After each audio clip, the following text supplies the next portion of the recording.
आखिरी मुलाकात।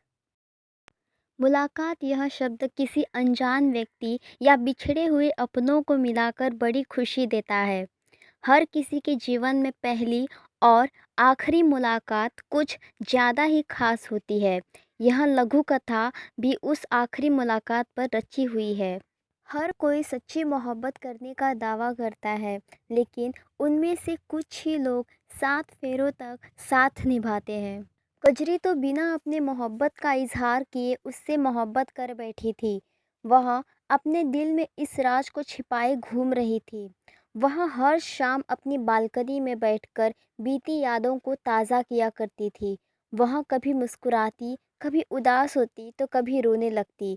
वह हमेशा अपने प्रेमी के लिए दुआ किया करती थी। वह उसे आज भी उतना ही चाहती थी जितना कि पहले, जब वह पहली बार रेल यात्रा कर रही थी। तब उसकी उससे पहली मुलाकात रही और शायद आखिरी भी।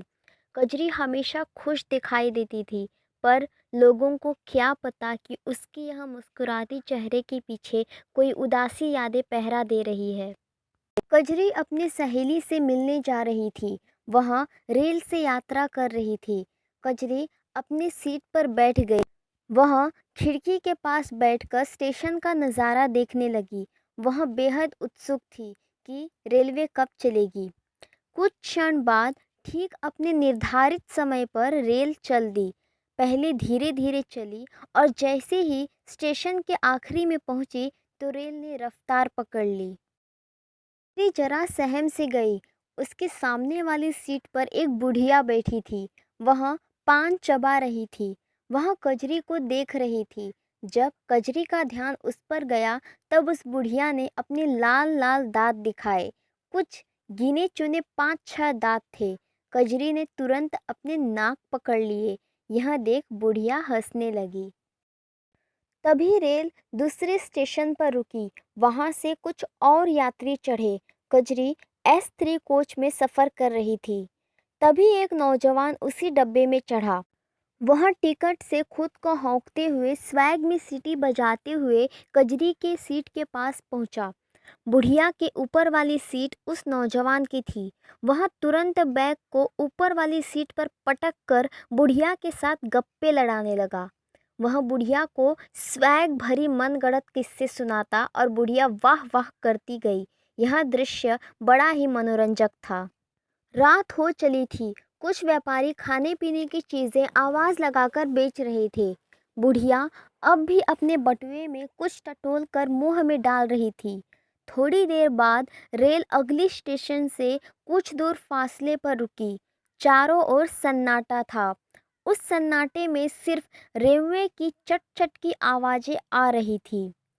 ठंडी हवा बह रही थी। वह नौजवान नीचे उतरा और किंग खान के पोज में बाकी उतरे यात्रियों से फ़ोटो खिंचवाने लगा। कुछ देर बाद रेल की भोंपू बजी। सभी यात्री शीघ्रता से रेल में चढ़ गए।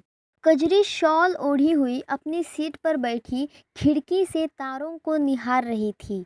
वह नौजवान अपनी सीट पर आया। उसके हाथ में खाली पानी की बोतल थी। उसने उसमें जुगनू भर रखे थे। वह कजरी के सामने बोतल खोलता है। सारे जुगनू चमचमाते हुए तारों की तरह बाहर आ जाते हैं। कजरी के चेहरे पर मुस्कान आ जाती है। कजरी का ध्यान जुगनू देखने में था।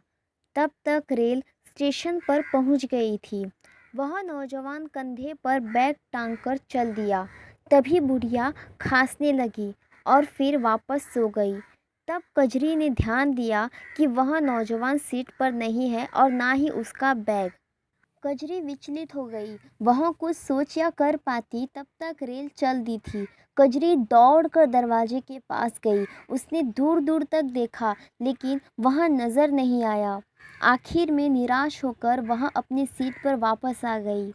हाँ, वह उसका नाम नहीं जानती थी, लेकिन वह खुश थी कि बिना कुछ पूछे उसने कजरी के खुशी का राज जान लिया था। कजरी का भी स्टेशन आ गया। वह उतरी और यूं ही पीछे मुड़कर देखा तो वह बुढ़िया फिर से मुस्कुराते हुए अपने लाल लाल दांत दिखा रही थी। लेकिन इस बार कजरी मुस्कुराई और उसे अलविदा कहा। वह अपने सहेली के घर गई, उससे मिली और कुछ दिनों बाद अपने घर आ गई। अब कजरी को उस नौजवान की तलाश थी। वह अब लगातार रेल यात्रा करने लगी, बस इसी उम्मीद में कि एक दिन ज़रूर मुलाकात होगी।